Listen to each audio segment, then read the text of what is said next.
नमस्कार, let's make सारा दिन कार्यक्रम में आपका स्वागत है। इस कार्यक्रम में हम जिक्र करते हैं दिन भर की कुछ खास जानकारियां। आज ऐसे एक मुद्दे को लेकर हमारे साथ हैं वरिष्ठ पत्रकार और राजनीतिक विश्लेषक अनंत मिश्रा जी। अनंत जी, स्वागत है आपका। तो जैसे कि दिल्ली में राष्ट्रीय स्वयंसेवक संघ की अभी बैठक आयोजित की जा रही है, अब मुख्य मुद्दा ये है कि बैठक का एजेंडा क्या है और आगे इसको लेकर संघ क्या प्लानिंग कर रहा है। देखिए, राष्ट्रीय स्वयंसेवक संघ की जो प्रांत प्रचारकों की 3 दिवसीय बैठक है जी, वो आज से दिल्ली में शुरू हो रही है। और संघ भले ही कोई राजनीतिक दल नहीं हो, लेकिन संघ की जब भी कोई बैठक होती है तो पूरे देश की नज़रें उस पर रहती हैं। भारतीय जनता पार्टी उसके वैचारिक संगठन है, सहयोगी है, उसकी तो स्वाभाविक रूप से रहती है, लेकिन जो विपक्षी दल हैं उनकी भी उस पर नज़र रहती है कि संघ आखिर क्या करने जा रहा है, क्या इसका एजेंडा है, देश के मुद्दों पर इसकी क्या राय होगी। जी, संघ की जो प्रांत प्रचारकों की बैठक है ये वार्षिक बैठक है, ये कोई खास विषय को लेकर नहीं है। और इसका एजेंडा भी, एक तो ये संघ का शताब्दी वर्ष चल रहा है जी। आपको याद होगा कि 27 सितंबर 1925 को हेडगेवार जी ने, केबी हेडगेवार जी ने संघ की स्थापना की थी जी। ये 25 सितंबर को, मतलब विजयादशमी दशहरे के दिन से संघ के जो शताब्दी वर्ष के कार्यक्रम है वो शुरू होंगे।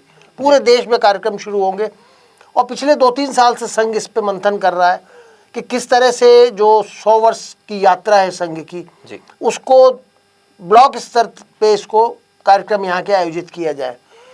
क्या रूपरेखा थी, क्या उसमें प्रगति हुई, क्या अभी कमियां रह गई हैं, क्या नए विषय जोड़े जाएं, ये सारा संघ का जो एजेंडा है जी, वो वार्षिक होता है। इसमें कोई तात्कालिक कोई कारण नहीं होता कि आज कोई ऐसा मुद्दा हो गया इसलिए संघ बुलाता हो।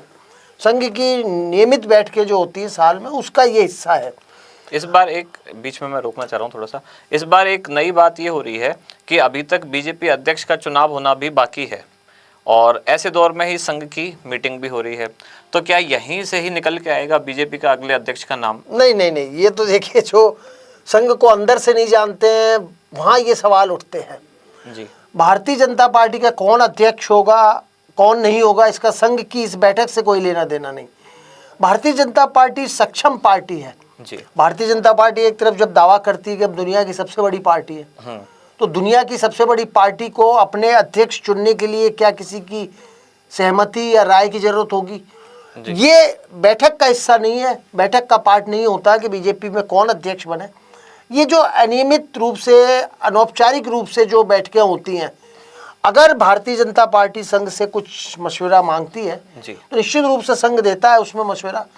और भारतीय जनता पार्टी को नहीं लगता है कि हमको किसी भी मुद्दे पे, चाहे वो भारतीय जनता पार्टी के राष्ट्रीय अध्यक्ष का मुद्दा हो, चुनाव के समय के मुद्दे हों, या कोई आंदोलन, जब भारतीय जनता पार्टी विपक्ष में होती है तब कोई आंदोलन छेड़ती है तो संघ से अगर सलाह ली जाती है तो संघ इसको सलाह देती है। ये एक संयोग है कि भारतीय जनता पार्टी के राष्ट्रीय अध्यक्ष का चुनाव प्रक्रिया इस समय चल रही है और अभी भी भारतीय जनता पार्टी के राष्ट्रीय अध्यक्ष का चुनाव, निर्वाचन जो कार्यक्रम है वो घोषित नहीं हुआ। जी। माना जा रहा है कि 21 जुलाई जो शुरू हो रहा है संसद का सत्र, उससे पहले भारतीय जनता पार्टी अपना अध्यक्ष चुन लेगी और जो एक न्यूनतम अनिवार्यता होती है कि 50% राज्यों में अध्यक्ष का चुनाव होना चाहिए, वो भी भारतीय जनता पार्टी के 22 राज्यों, 23 राज्यों में चुनाव हो गए। तो भारतीय जनता पार्टी का अध्यक्ष कौन हो ये इस बैठक का मुद्दा नहीं है। इसमें इनके जो 32 संगठन हैं, अलग अलग क्षेत्रों में काम करते हैं, उनके 233 प्रतिनिधि इसमें भाग ले रहे हैं और भारतीय जनता पार्टी के जो संगठन महामंत्री हैं BL संतोष, वो भी इस बैठक में भाग लेंगे। तो जो विद्यार्थी परिषद हो, मजदूर संघ हो, अलग अलग क्षेत्रों में काम करते हैं, वो सब इसमें बैठक में भाग लेंगे। और इसका मूल उद्देश्य तो शताब्दी वर्ष के कार्यक्रमों की रूपरेखा जो बनाई गई थी उसमें कितना काम हो गया, क्या बाकी है, उसको करना है। एक दूसरा संघ के अभी वरिष्ठ पदाधिकारी होस बोले जी ने एक सुझाव दिया कि संविधान से हम सेकुलरिज्म शब्द और सोशलिज्म, समाजवाद और धर्मनिरपेक्षता, इस शब्द को हटाया जाए। हो सकता है कि होस बोले जी जैसे भारतीय जनता पार्टी, कांग्रेस या और राजनीतिक दलों के नेता होते हैं, वो कोई भी बयान देते हैं और अगर पार्टी की विचारधारा से मेल नहीं खाता तो बाद में वरिष्ठ नेता कहते हैं इनका व्यक्तिगत विचार है। संघ के नेता इस तरह कभी अनजाने में कुछ नहीं बोलते। अगर उन्होंने निश्चित रूप से ये बात सार्वजनिक रूप से कही है कि संविधान से धर्मनिरपेक्षता और समाजवाद शब्द हटा देना चाहिए जी। तो निश्चित रूप से संघ का कहीं इसमें सोच रही होगी, विचार रहा होगा, और हो सकता है उस पे भी अध्ययन हो कि राजनीतिक दलों की इस पे क्या प्रतिक्रिया आती है। और इस शब्द, ये दो शब्द है, इन दो शब्द को हटाने से क्या संविधान पे फर्क पड़ेगा या देश के जनमानस में इसका क्या संदेश जाएगा कि संघ आखिर इन दो शब्दों को क्यों हटाना चाहता है। अब इससे एक बात जरूर है, हो सकता है इन शब्दों को हटाने से शायद संघ को या भाजपा को फायदा उतना ना हो, लेकिन हटाने से विपक्ष को एक मुद्दा जरूर मिल जाएगा कि हमारे संविधान को बदलना चाहते हैं। जैसा ऐसे ही किसी एक मुद्दे का नुकसान इनको इस चुनाव में भी उठाना पड़ा था, जब एक मुद्दा आया है कि भारतीय जनता पार्टी आरक्षण हटा देगी या संविधान में परिवर्तन कर देगी, और इससे एक माहौल बना बीजेपी के खिलाफ लोकसभा चुनाव में, उनको इसका नुकसान उठाना पड़ा। तो क्या ये चर्चा उठाना कि संविधान में से हम दो शब्दों को हटा देंगे, क्या ये उनके लिए ही उल्टा साबित नहीं होगा? नहीं, ये देखो, इस दो चीज़ें, इसके एक सिक्के के दो पहलू होते हैं जी। आप अगर बात कर रहे हैं कि आरक्षण के मुद्दे को लेकर के भारतीय जनता पार्टी आरक्षण हटाना चाहती है, आरएसएस हटाना चाहता है, या संविधान से धर्मनिरपेक्षता और समाजवाद शब्द हटने से भारतीय जनता पार्टी को नुकसान होगा जी। अगर आरक्षण के मुद्दे से भारतीय जनता पार्टी को इन चुनावों में नुकसान हुआ तो मध्य प्रदेश में 29 की 29 सीटें भारतीय जनता पार्टी कैसे जीती, दिल्ली की 7 की 7 सीटें कैसे जीती, हिमाचल की 4 की 4, उत्तराखंड की 5 की 5 सीटें, हरियाणा की 10 में से 9 सीटें, ये जो सीटें जीती है, यह भारतीय जनता पार्टी राजस्थान, उत्तर प्रदेश और महाराष्ट्र में, उसको 3 राज्यों में झटका लगा है। बाकी भारतीय जनता पार्टी को चुनाव नतीजे वही मिले हैं जो 2014 और 2019 में मिले थे। तो एक शब्द से कोई हार या जीत नहीं होती। वो जो 3 राज्यों में भारतीय जनता पार्टी हारी, वो उसकी आंतरिक गुटबाजी थी। वहाँ योगी बना मदर्स, यहाँ राजस्थान में संघ बना मदर्स, जो ये भी सरकार थी वो, और वसुंधरा गुट के लोगों को उसमें मान लो टिकट नहीं दिया, तो उन लोगों ने सहयोग नहीं किया कुछ सीटों में। तो कुल मिला के माहौल ऐसा बना 3 राज्यों में कि वो लोकल जो कारण थे, स्थानीय कारण, उनकी वजह से हारे। संघ का अगर आरक्षण का खिलाफत कर रहा है या भारतीय जनता पार्टी खिलाफत कर रही है, वो अगर मुद्दा होता तो उसका असर शायद पूरे देश में पड़ता जी। तो मैं नहीं मानता कि कोई एक किसी ऐसे मुद्दे की वजह से भारतीय जनता पार्टी को जो अपेक्षित सफलता नहीं मिल पाई, उसके पीछे ये कोई मुद्दा रहा होगा। अगला मेरा सवाल ये है कि अगर केवल संघ के मुद्दे पर हम केंद्रित करें तो संघ के अब 100 साल पूरे होने को आ गए, और 100 साल पूरे होना किसी भी संगठन के अपने आप में एक मायने रखता है, एक पड़ाव आ गया। तो यहाँ से अब क्या संघ में कुछ नए परिवर्तन देखने को मिलेंगे? देखिए, बिल्कुल निश्चित रूप से परिवर्तन जीवन का एक अंग है। वो चाहे संघ हो, चाहे राजनीतिक दल हो, चाहे हम व्यक्ति हो, चाहे सामाजिक संगठन है। समय के साथ साथ परिवर्तन हर दल में होता है, हर संगठन में होता है, और जो दल अपने आप में परिवर्तन नहीं करते वो इतिहास के पन्नों में खो जाते हैं। उदाहरण के लिए संघ जब 1925 में बना तो उससे 2 साल पहले सेवा दल जो कांग्रेस का संगठन है वो उसका निर्माण हुआ था, लेकिन आज सेवा दल अपनी प्रासंगिकता खो चुका है। बहुत से ऐसे राजनीतिक दल हैं, संगठन हैं जो समय के साथ अगर नहीं बदले तो उन्होंने अपनी पहचान खो दी, उन्होंने पूरे जिस के लिए उनका निर्माण हुआ था उस उद्देश्य में भटक गए। संघ की बात करें तो संघ का उद्देश्य जब आज़ादी के बाद हुआ, कश्मीर में धारा 370 लगाई गई। संघ का उद्देश्य था कि धारा 370 कश्मीर से हटनी चाहिए। एक देश में के लोगों के लिए अलग धारा, एक दूसरे राज्यों के लिए अलग नियम, ये नहीं होना चाहिए। और उसके लिए जो आंदोलन चले उसमें संघ ने भी चलाया, भारतीय जनता पार्टी ने भी चलाया। उसकी सफलता मेरी संघ को, जो उसका एक बड़ा लक्ष्य था। एक फिर संघ का लक्ष्य जब विश्व हिंदू परिषद, जो उसकी एक शाखा है, उसी का एक संगठन है, उन्होंने जब राम मंदिर का निर्माण के लिए अयोध्या में चलाया 1990 के दशक में, उसमें सफलता मिली। और सिविल कोड वाला जो है समान नागरिक संहिता, उसको लेकर संघ ने किया, भारतीय जनता पार्टी उस पर आगे बढ़ रही है। तो कई चीज़ें तो संघ ने जो बड़े लक्ष्य थे वो प्राप्त हो गए हैं। लेकिन अभी भी अब जैसे जैसे आपने जो सवाल उठाया कि क्या परिवर्तन होगा, तो हर समाज के अंदर संघ में एक जमाने के अंदर शाखाएं लगती थी, आज भी लगती हैं शाखाएं। लेकिन उस समय का युवा था वो शाखाओं में जाता था, वहाँ पे व्यायाम, कसरत, जो आज भारत ने 21 जून को योग वाला जो आता है कि भाई योग को भारत ने दिया, तो वो संघ का निर्माण था कि व्यायाम, शरीर अगर स्वस्थ रहेगा, मन अगर स्वस्थ रहेगा तो हम राष्ट्र के निर्माण में काम कर सकेंगे जी। तो शाखाओं की संख्या जो है वो भले ही कम हुई हो, उसमें लोगों का आना जाना कम हुआ हो, लेकिन संघ ने उसको अपने दूसरे तरीके से बदला। जो आजकल व्हाट्सएप प्लेटफॉर्म होते हैं या सोशल मीडिया के जरिए, वो संघ को अब आगे के लिए देखना है कि 100 साल की हमारी पड़ाव में हमने क्या हासिल किया और क्या हासिल हम नहीं कर पाए जो हमको करना था, और नहीं कर पाए तो उसके पीछे क्या कारण थे। कारण राजनीतिक शक्ति थी क्या देश में? अगर दूसरी पार्टी की सरकार थी, जो संघ चाहता था वो काम नहीं हो पाया। अब पिछले 11 साल से भारतीय जनता पार्टी की सरकार है, और क्या संघ भारतीय जनता पार्टी की सरकार होते हुए वो काम कर पा रहा है जो वो करना चाहता था? जैसे धारा 370 है, उसमें भारतीय जनता पार्टी ने संसद में कानून लाके उस धारा को समाप्त किया। राम मंदिर के निर्माण में जो बाधाएं आ रही थी वो दूर की। तो संघ को अब आगे की दिशा अपनी तय करनी होगी कि जो बदलता समाज है, आज में समाज में जीवन शैली बिल्कुल बदल रही है। लोग मोबाइल की तरफ जा रहे हैं, सोशल मीडिया की तरफ जा रहे हैं, एक दूसरे से मिलना जुलना कम हो गया है। तो संघ किस रूप में अपने आप को करता है, ये सब चीज़ें भी संघ को करना है। और इस शताब्दी वर्ष में जो उन्होंने लक्ष्य हासिल किए नहीं कर पाए, उसकी वो समीक्षा करेगा, और निश्चित रूप से वो बातें सबके देश के सामने, जनता के सामने भी आएगी। लेकिन एक बात है कि संघ की जो लोग, बहुत से लोग हैं जो संघ को बहुत पसंद करते हैं, और कुछ लोग हैं जो संघ को बिल्कुल पसंद नहीं करते।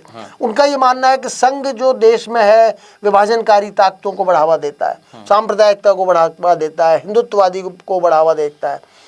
ये एक पक्ष है। लेकिन दूसरा पक्ष ये भी है कि गैर राजनीतिक संगठन होते हुए 100 साल के जो देश की यात्रा चली उसमें संघ ने भी अपना भूमिका निभाई। और सबसे जो बड़ी चीज़ है कि राजनीतिक दलों में आप देखते हो कि उठापटक होती है, खींचतान होती है पद को लेके। संघ एक ऐसा संगठन है जहां इतने बड़े उसके लाखों करोड़ों कार्यकर्ता हैं, लेकिन कभी भी पद को लेके कोई झगड़ा नहीं हुआ। और पिछले 100 साल में सिर्फ 6 सरसंघ चालक हुए हैं। पहले हेडगेवार जी थे, फिर गोलवलकर जी आए, 33 साल रहे, 40 से 73 तक। देवरस जी आए, रज्जू भैया आए, सुदर्शन जी आए, और अब 2009 से लगभग 16 साल से भागवत जी इसके संघ के प्रमुख हैं। तो ये एक संघ की खूबी है कि इतने लाखों कार्यकर्ता होने के बावजूद भी यहाँ जो भी सरसंघ चालक हो या निचले स्तर के सहसंघ सरसंघ चालक हो, जितने भी पदाधिकारी होते हैं, उनका जो चयन है, उनका जो निर्वाचन है, निर्वाचन कोई चुनाव नहीं होता, लेकिन उनका जो चयन है आम सहमति से होता है।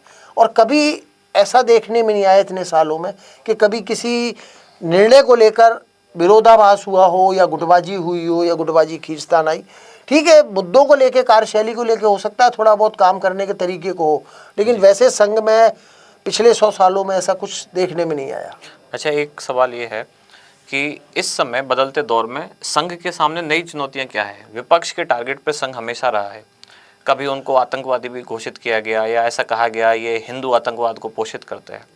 विपक्ष लगातार हमलावर है संघ को लेकर, बीजेपी से भी ज़्यादा वो संघ पर कड़े हमले करते हैं। तो इस नए दौर में अब संघ के सामने क्या क्या चुनौतियां हैं?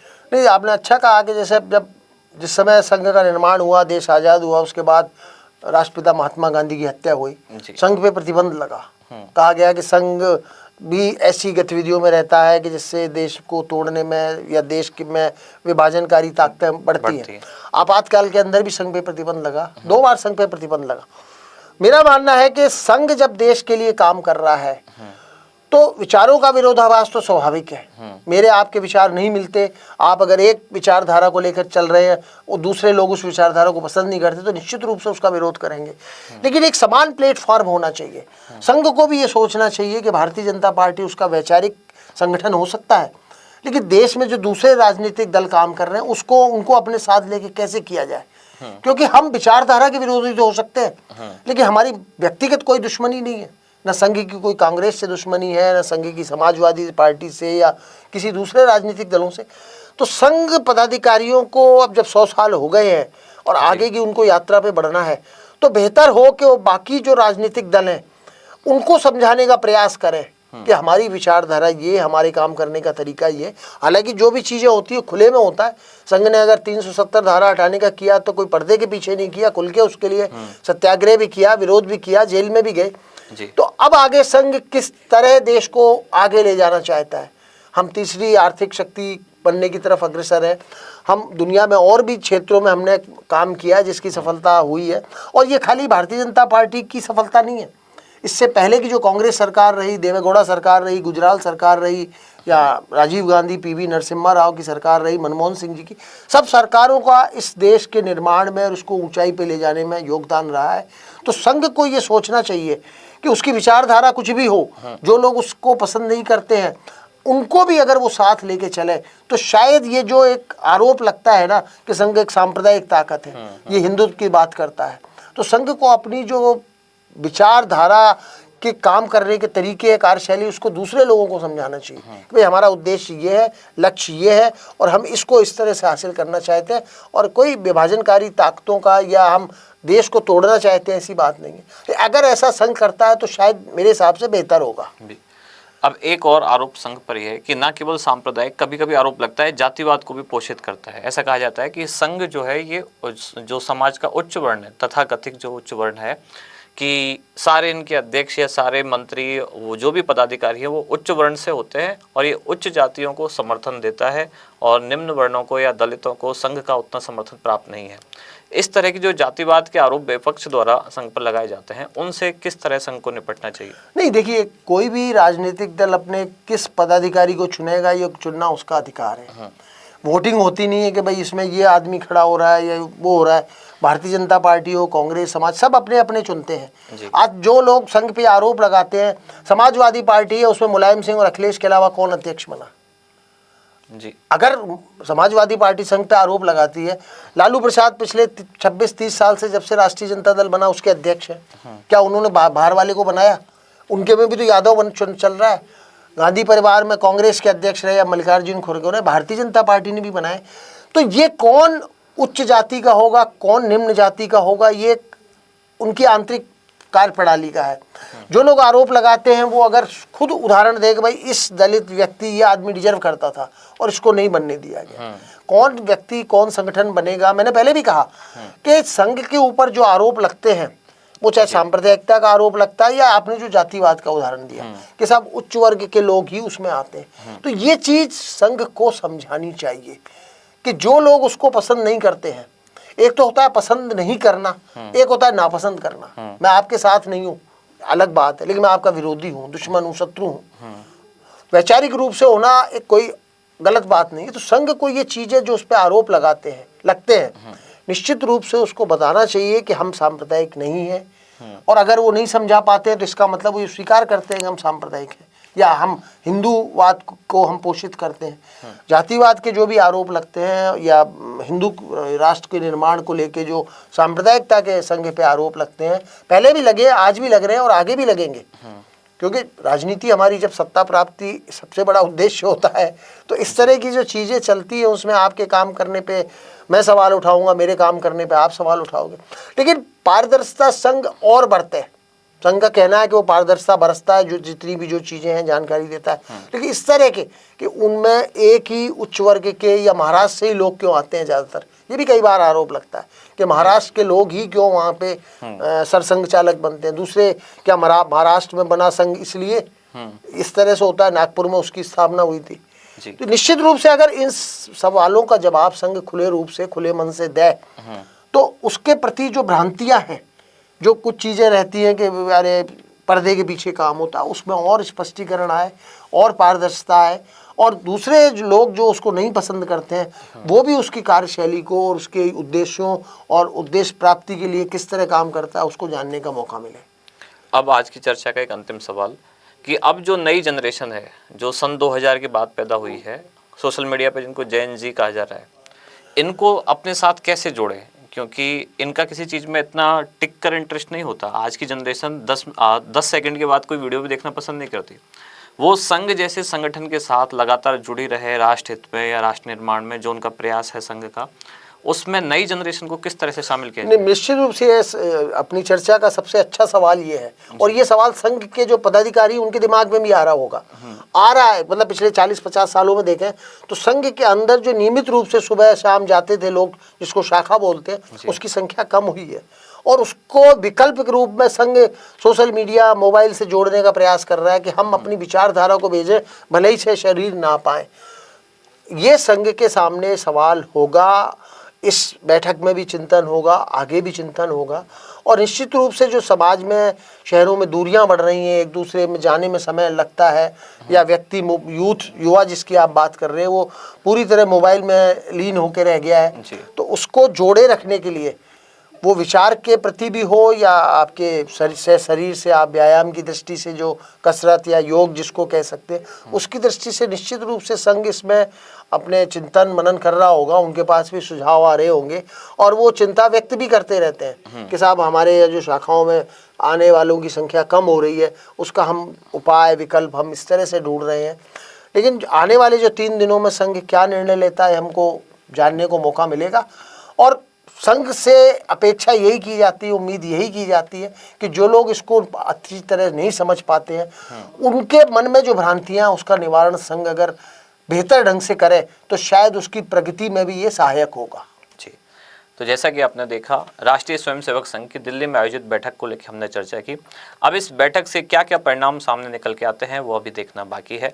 चर्चा अगर आपको अच्छी लगी है तो कमेंट्स में हमें जरूर बताएं। कार्यक्रम में हमारे अंत तक जुड़े रहने के लिए धन्यवाद। सर, आपका भी पधारने के लिए धन्यवाद। धन्यवाद। आप सुन रहे थे let's mic more than radio. Follow कीजिए हमें हमारे सोशल मीडिया प्लेटफॉर्म्स पर। It's time for news. It's time for more than radio. Presenting the first radio news app, Let's Mic. Let's Mic, a news-based app on your phone where you get to watch and listen news, talk shows, interviews, radio show podcasts.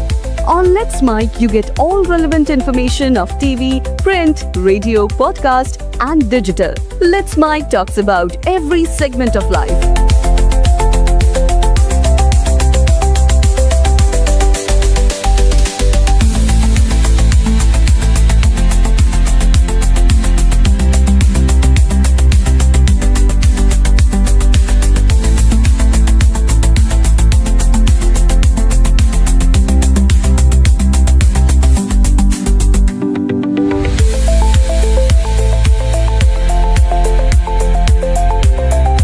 Download the app now from Play Store. Available both on Android and iOS mobile phones. Follow us on YouTube, Instagram, Twitter, LinkedIn, Facebook, Telegram, WhatsApp, Snapchat. Let's talk, let's connect, and let's mic.